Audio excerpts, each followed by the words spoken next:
You're tuning into Black and White Sports on YouTube. The no-holds-barred truth on sports. The main event starts now. I'm back. Road Rants for Black and White Sports. Let's talk about the Marxist NBA of China. Frank Isola was on with Clay Travis today on his radio show, and they discussed the NBA season coming back in 2020-2021. I don't know how many of you are really fired up for that. I'm not. However, we can talk about how much money these players are going to potentially lose in the upcoming season. And we can crack a smile over it.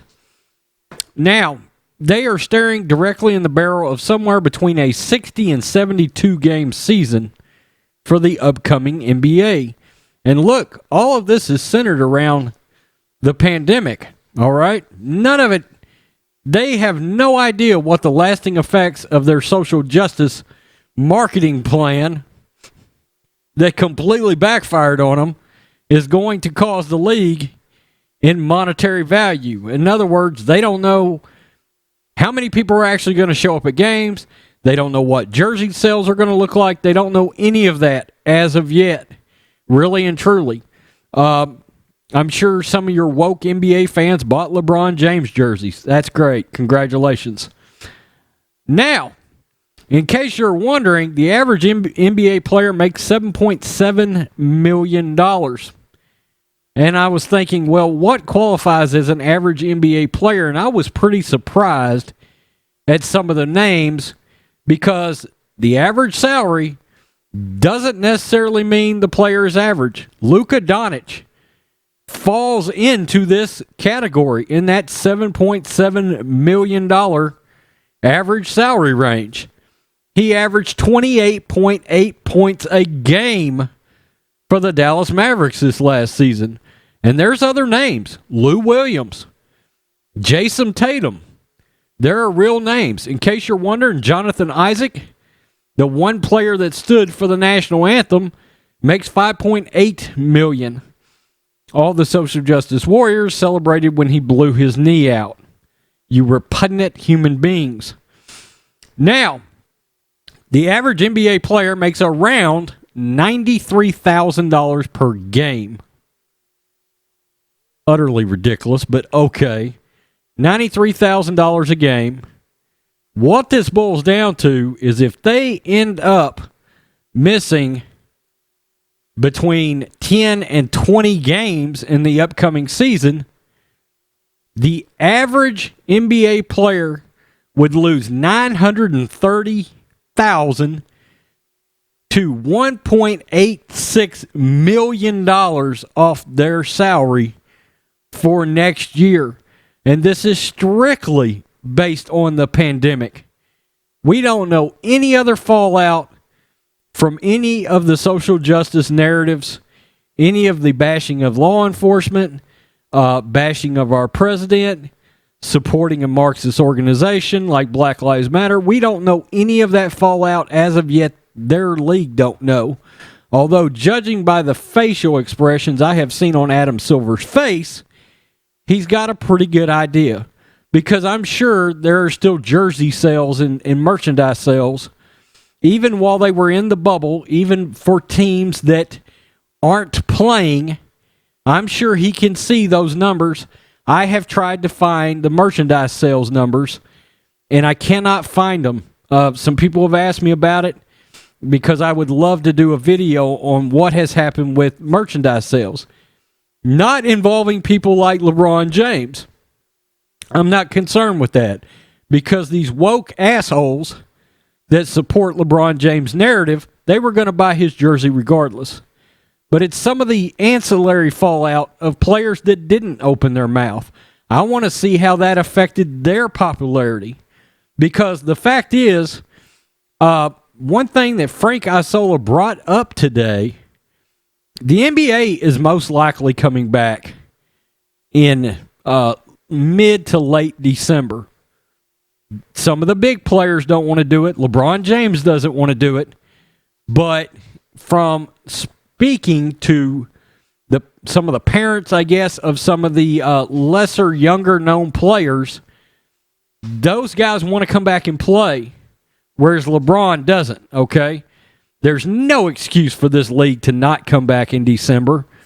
So I guess some of them are trying to use load management and being tired, et cetera, but let's face it, there's only 2 teams that made the conference finals. The great majority of the league wrapped up by September 1st. So that's no excuse. Now the NBA is lazy on top of it, on top of everything else. Of all the other un-American things that they do, why would I expect them to have a great work ethic on top of it? Yeah, that fits right in with the communist China supporting NBA. And I've got a video coming involving the NBA and something they're involved with that I don't want them anywhere around. So you guys keep an eye out for that video. So real players are looking at taking real monetary hits.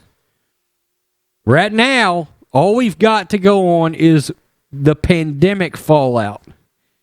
We don't have the social justice fallout. The only number we can tie to that is NBA ratings, and they are horseshit. They fell off the face of the planet, all the way down to 70% off the NBA Finals. These NBA players are fixing to get a massive rude awakening. And look, it would not shock me a bit. It would not shock me a bit if you see a revolt in the NBA against people like LeBron James, who opened his mouth and helped ruin this league. We got to remember, it was LeBron James that spearheaded a lot of this social justice stuff, including pushing the league to agree to put Black Lives Matter on the court in order to just come back and finish the season in the bubble. How many players, when they realize how much of a loss in salary they could end up having over the fact that essentially you just decided to completely get rid of your Republican NBA business. By the way, we're the ones with some dough. Yeah, we spent money on jerseys. We spent money to go to games. You can count that shit out from now on. Well, that's going to have a roll down, a trickle down effect. Except in the NBA's case, it's not going to be a trickle down. That faucet's getting turned on. It's already been turned on. And it's evident in the ratings. The NBA is in a bind. We've covered it a lot on this channel. And frankly, we can't wait to watch it.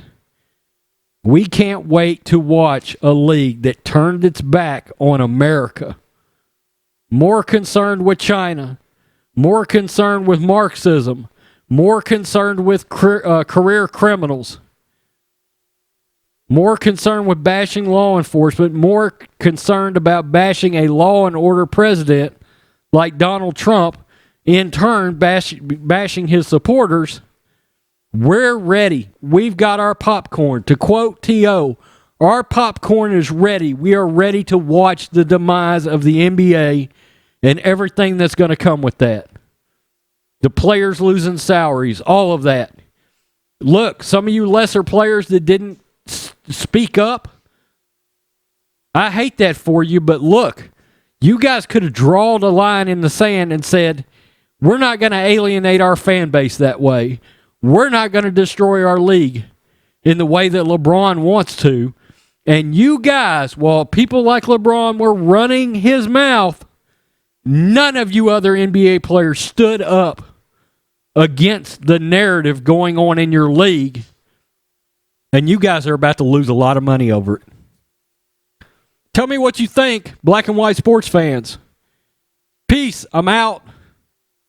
They're fixed to take a hell of a big cut. Till next time. Thanks for watching the show. Be sure to like, comment, and subscribe. Be sure to tune in next time on Black and White Sports.